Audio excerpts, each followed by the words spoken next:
Hatch for round 1 of the Lotus on Track Elise Trophy.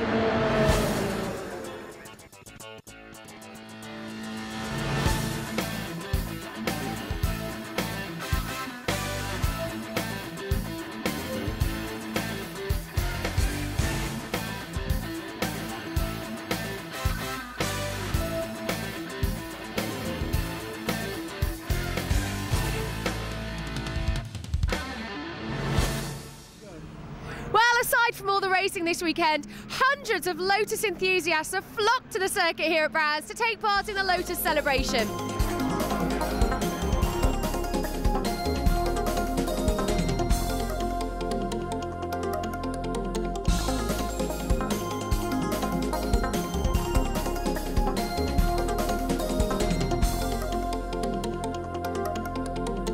It's great fun. Everybody's really friendly, and that's the main thing. You'll be finishing the race?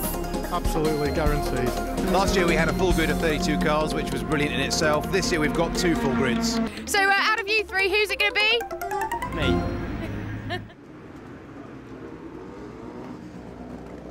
So the Class A cars are heading out for the very first race of the season. Here's our Simon Hill with the grids. Well, thank you, Gemma. As you can see, the cars are making their way out on circuit at a very, very cold Brands Hatch. In fact, snow during qualifying put an awful lot of pressure on the drivers to perform. But it was BJ Chong who took pole position from Quinn Jewell, Harding, Hans Baumhart coming back, and Steve Wenzel rounding out 6th place. Martin Roberts, Russ Treasure, Stuart Moore and Stuart Kirkbride. As you go round the rest of the grid, Matthew Bartlett in Berry amongst others going down the grid, the appropriately named Peter Driver, Tom Chataway really competitive, enjoying his racing. And near in the back of the grid we have guys like Tom Verrier, Joanna Hodinot enjoying her racing, Adam Hamilton-Fletch and Damien Murray on row 15. And that shows you just how many cars we've got on the grid here at Brands Hatch. It's incredibly popular, and there's going to be racing action from the very front to the very back of the grid. As you can see, the cars rolling their way to the start-finish line. The 38 car is our pole position man of BJ Chong, and PQR stands for Paul Quinn Racing. He's a very, very experienced racer. He knows his stuff. And the 70 car of Marcus Jaw, very distinctive livery there as the 69 car lines up alongside. That's Paul Harding. So we watch for the lights to come on. The 3 lights here at Brands Hatch. Great start there from Paul Quinn. He gets a really neat getaway, lots of traction. That's what you need here at Brands Hatch. He's just about got enough of a gap not to worry about the cars behind, but our pole position man, BJ Chong, already has been passed, and he's going to be having to fight his way back through. Now, I'm joined by a man who knows all about racing sports cars, Rob Bath. This looks like fun, Rob. It does. It's a very busy Brands Hatch, and a packed field as they stream up towards Druids there. On board now with Tom Chataway. Good line from him as he comes around, just defending his position hard. He's right in the middle of Simon there. Well, it all looks like they're falling over each other as they come into Graham Hill Bend. Very, very slippery, as you can see. And just in front of Chataway was a 49 car of Steve Wenzel. Really neat move there. Different drivers taking different approaches, and the great thing about this championship, Rob, is you have such a mixture of experienced guys like Paul Quinn and some people who've basically done track days and are just going out there and racing for the hell of it and for fun. Yeah, these Class A cars, you can see lots of them running with number plates on. They're just standard road registered cars, but like you say, big variation in driver skill level. But Paul Quinn making a great start, and BJ Chung already dropping back into the clutches of the cars behind him.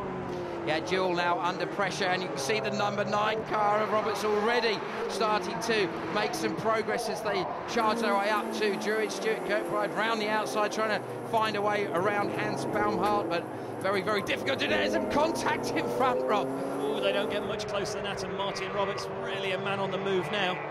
Well, yeah, as they come down, it looks like the 14 car of Baumhart just about has enough momentum to get that job done, and whether he's managed to edge away, I think he might have done, but in the background you can see the racing goes on throughout the whole pack, and the 11 car of Russ Treasure, that was the silver and orange car, he's making some progress as well. Kirkbride going in fairly deep. Really difficult corner here at Clearways, Rob, isn't it? What's the trick here? It is. You've got to really turn in progressively, and also bear in mind the conditions, Simon. Line is one thing, but as you can see, there's moisture on the circuit as well, so very, very slippery offline, and a variety of lines being used to defend up into Paddock Hill Bend, where the cars are approaching now.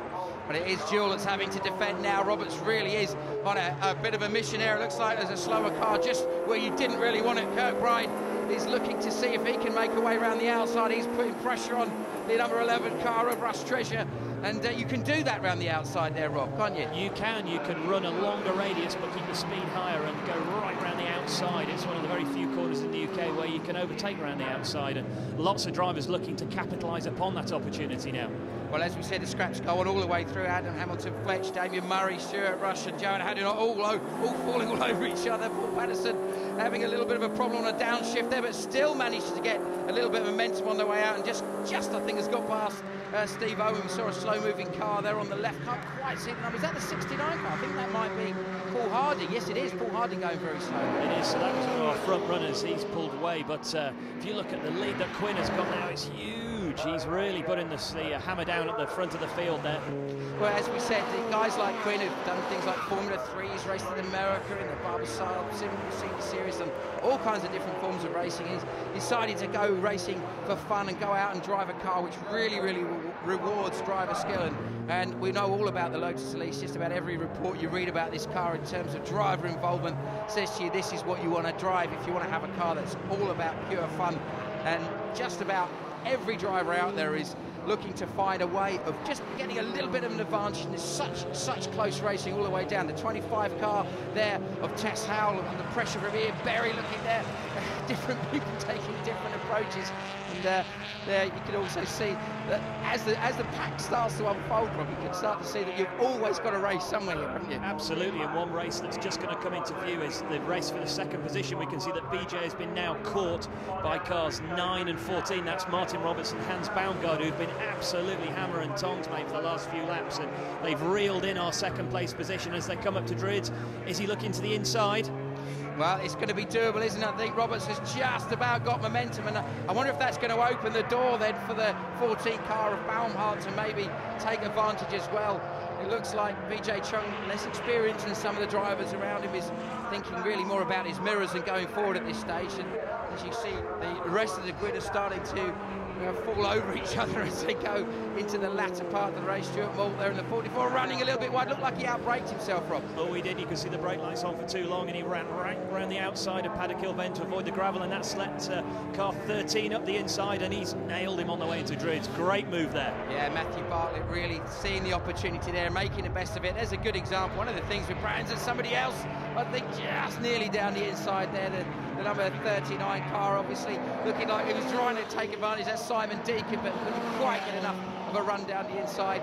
And what happens is that these guys are basically having to defend and attack at once. BJ Chung, you can see, is really now more worried about Hans Baumhart than he is trying to get back at Martin Roberts. Hans Baumhart putting him under a lot of pressure as well on the run into Druids. Those two cars nose to tail, and I wouldn't be surprised to see BJ Chung fall back another position soon, Si. Well, it does look likely that he seems to just lost a little bit of pace in terms of the race. Oh, a downshift, a bit of a crunch on a downshift there, Rob. That's not the ideal way, is it? It's not, no. A little bit more heel and toe there might have been good, but you can see Tom Chataway on the rev limiter there on the run up to Druids, looking to the inside. No way through this lap, though. No, not going to be doable, but you can see that the drivers here are having to work very hard on just get a very neat exit out of somewhere like Paddock Hill Bend. It's so important to get a nice clean drive all the way up to Druids. Druids, again, one of the most important corners. Rob, you're a professional race driver. Tell us the trick. Well, you just never get a rest around the Brands Hatch Indy circuit, as you know. It's always corner, and these guys working so hard, as you say, to defend as well as attack at the same time. And Tom Chataway now better exit out of Paddock Hill Bend. He's got good drive up the inside, but oh, it looks slippery up into there. Oh, it does, doesn't it? And it does look like he's just about got it done there, and he neatly eventually gets past Marcus Jewell, who's lost a little bit of momentum there, but a real last of the late breakers move there. The number 17 car, absolutely superb, as Ian White really showed us how bravery can pay off at Paddock Hill Bend. Mega, extremely late on the brakes. Oh, that's car 80. Yeah, Stuart Mason. Well, clearly that's not the ideal line. Obviously, called our front runners out there. They weren't expecting to see something like that. Focuses the attention, no less. But Quinn is very gently being reeled in. I think the pace of Roberts and Baumhart are sort of edging them towards You can see there again, BJ Chung, is he going to get done around the outside there, Rob? That's Stuart Kirkbride going right around the outside. Oh, and a little dab of the brakes lights there, so no, he hasn't made it through, but Roberts and Bownhard are really putting the hammer down now. Now they've got past BJ Chung and really reeling in Paul Quinn. Maybe he's controlling it, though, from the front. He does have a reasonable lead now. Yeah, it looks like he's very, very relaxed. He knows the circuit so well here. And again, the scratches continue all the way through the pack. And, well, they're absolutely falling all over each other. Now the 97 car of Andy Dolan, that's the white car. He's getting a little bit barged out. He's getting literally barged out, Rob. Oh, and it's slippy on the grass. Oh, he was lucky that that patch of green tarmac was there. That just got him enough grip to regain control. But Paul Quinn now coming through clearways. Looks like he's got it well under control. It is, I think, going to be Paul Quinn. He's going to come across the line to take an absolutely superb victory. Never under threat. Drove away from the start. Paul Quinn wins at Brands Hatch and really has marked himself out as a man to watch as the season unfolds. So on his slowing down lap, Paul Quinn just gently letting the car cool down. He's enjoyed himself and he's come away with a brilliant win. In second was Martin Roberts, just from Hans Baumhart, from BJ Chung, Stuart Kirkbride, Gary Broad, Tom Chataway, Paul Patterson, Marcus Jewell, and rounding out the top 10, Ian Berry. So Quinn will go home a very happy man from Brands Hatch. He gets the honour, of course, of going round on the winner's car as well. Alongside him is Martin Roberts and Alan Hyde. But Gemma has caught up with our winner down in the pit lane. Paul, well done, first race. Yeah, thank you. Yes. Did you enjoy the race? Well, it got a little bit boring halfway through, and I don't know what hell happened to the rest of the runners, but I looked in my mirrors and there was no one there, and I sort of fell asleep, to be honest. Martin Roberts, well done, a very respectable second. Yeah, thank you very much. Yes, I really enjoyed the race. A good tussle with Hans all the way through, and yes, very enjoyable. Practically perfect conditions, really. Fine. What a great start to the season, with some really close and exciting racing, and Paul Quinn taking a great podium finish. Don't go anywhere. Coming up after the break, it's the faster cars. It's classes B and C.